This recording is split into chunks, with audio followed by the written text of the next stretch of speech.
Welcome back, everyone, to the Relentless Undead. I'm your host, Robert, and we are playing Stellaris. I will be playing with Chris, also known as 19 Death Talent 69, and Jay, also known as Zeofate. If you'd like to check out either one of their channels, they should be linked below. They will be recording their point of view. If you're curious about the rules and guidelines we have set for ourselves, or the species that I have created, you can check out episode 0. It should also be linked below. Also, please keep in mind that we record this in batches, so any input you have or information you may want to give me may be outdated. Lastly, your comments are appreciated, but please keep in mind to not backseat game. If you want me to play the game your way, please go play the game your way and enjoy it. So now, let's get into this week's episode. Obviously, this is episode 2 of... Oops, I forgot to unmute myself. It was new software and I could hear the game audio, but I forgot that even though I could hear the game audio couldn't be heard by everyone else, and neither could I. So that's how I used to judge if I could actually hear the game audio. Then it meant that everything was fine.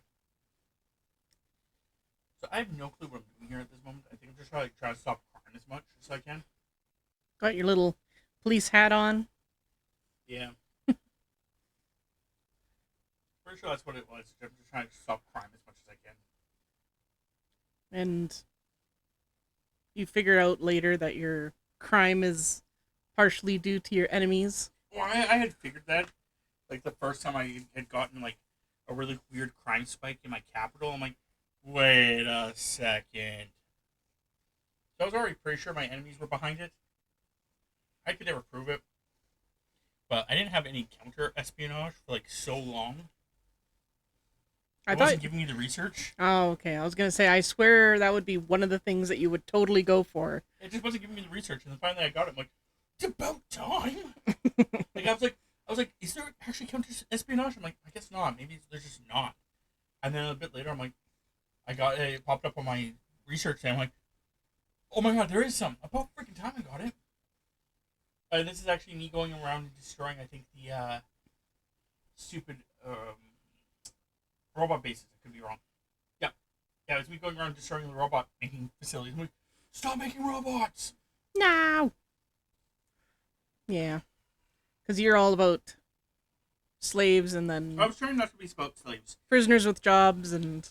I think that in the most recent episodes, I removed all slavery. Ah. So I basically made it so that there was no more slaves at all. Progress. I'm not sure why I kept slaves for that long. The whole purpose of this was supposed to be like a diplomatic people. It just didn't work the way I wanted to, and I kind of lost track of what I was doing. And then I got pissed off at people for doing stuff, and then got power hungry and kind of warmongering-ish.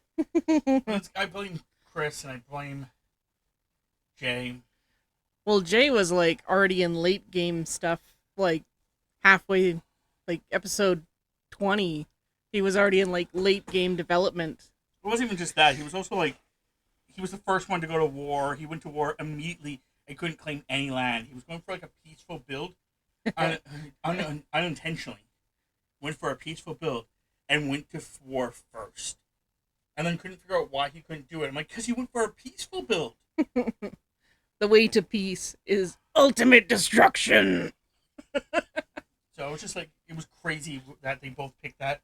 And even when I was doing my episode 0, I brought it up, like, it's really weird that you guys are, like, going down the path you're going down, but whatever.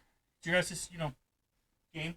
Both pacifist builds. And they both went pacifist. And I was just like, that's really weird that they went pacifist. And you're like, nah. Well, Diplomatic. Diplomatic. But no, we have plans. We brought it up, I think, before.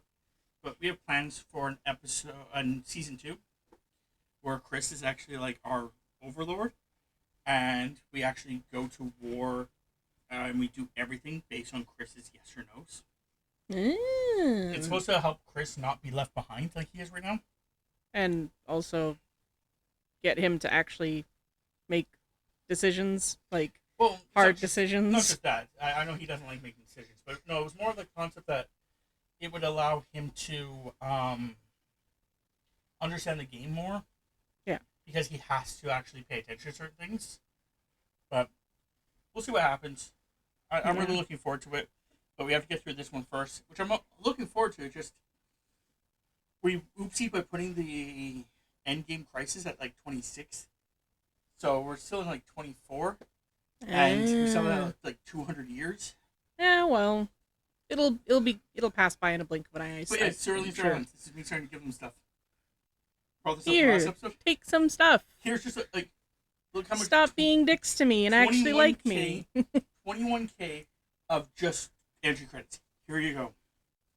Don't be addicted like me, and it doesn't really work. But I solved the problem anyway, so it's okay.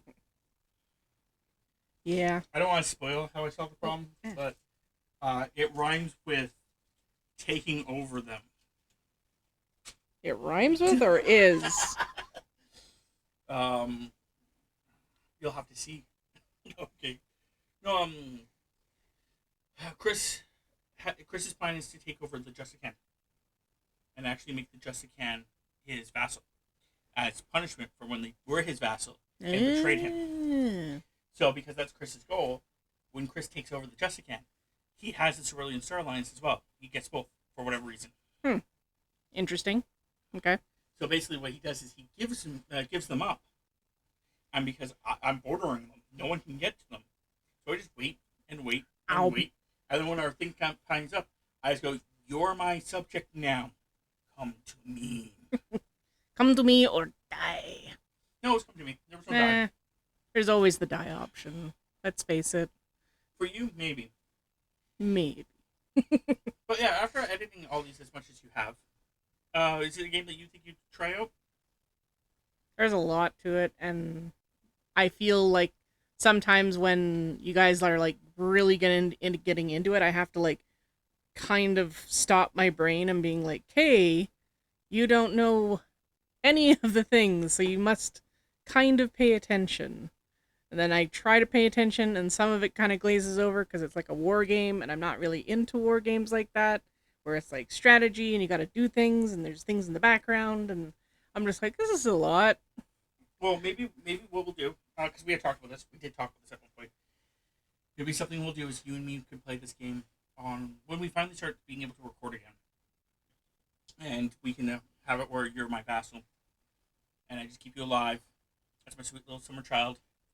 And you get to just be inside me, and you get to like play in the waters and just like see everything you want to see while I'm just like keeping you all protected and then at some point I'll let you like make a big fleet and I'll be like, okay, we're going to go to war, Tammy. And you're like, yay!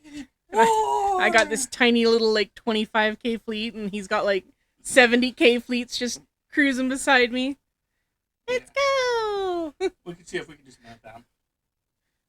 I know there's a couple things that I want to do like that with you. Me and my little floaties. Yep. Little wing floaties or whatever they're called, the things you wear in your arm as a kid.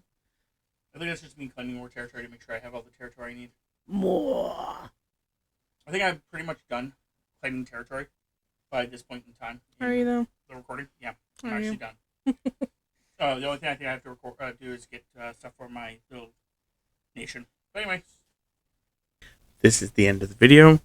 If you'd like to check us out on YouTube and on Twitch, you can under our usernames. Mine is The Relentless Undead, Chris's is 19DeckTalent69, and Jay's ZeroFate. We also have a community Discord. If you'd like to check it out, it should be linked below. Hopefully everyone enjoyed. I'll see you next week.